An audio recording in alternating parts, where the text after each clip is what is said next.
Bapak, Ibu, Saudara, warga Embun Surgawi yang berbahagia, ketika hidup terasa berisik dan penuh suara, entah itu tuntutan dunia, kekhawatiran hati, atau godaan dari berbagai arah, kita membutuhkan kepekaan untuk membedakan suara mana yang patut diikuti.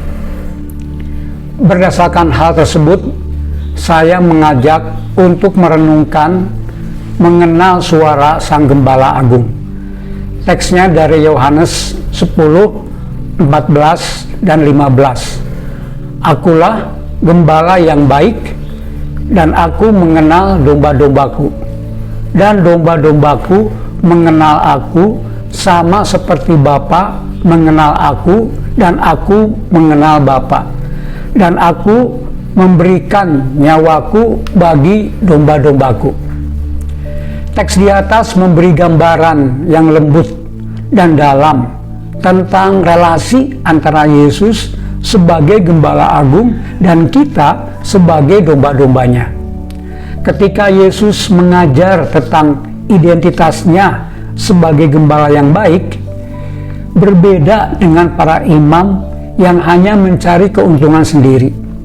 Dalam konteks zaman itu, para pendengar Yesus terbiasa melihat bagaimana gembala-gembala memanggil domba mereka satu persatu dengan suara yang dikenal dan diikuti oleh domba-dombanya. Yesus memakai gambaran ini untuk menyatakan betapa dalam, personal, dan penuh kasih relasinya dengan umatnya. Bapak, Ibu, Saudara, sebagai gembala yang baik, Yesus mengenal setiap dombanya secara pribadi, seperti Bapa mengenal dia dan dia mengenal Bapa. Gembala yang sejati memberikan nyawanya bagi domba-dombanya. Sebaliknya, domba-domba Allah pasti mengenali suara gembalanya dan hanya mau mengikuti suara itu. Mereka tidak akan mengikuti suara orang asing karena tidak mengenalinya.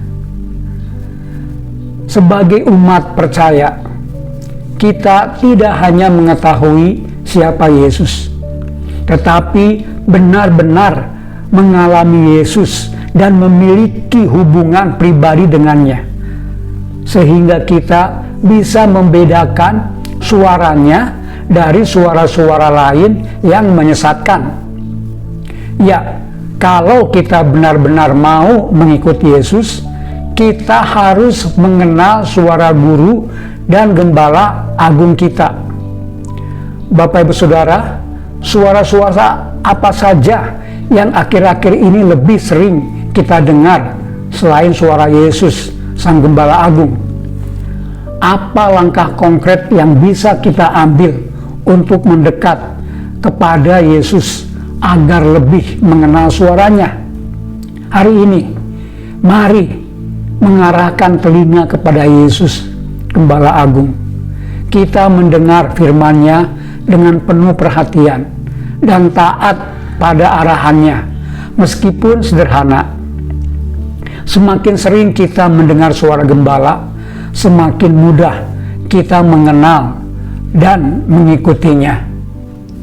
Tuhan memberkati.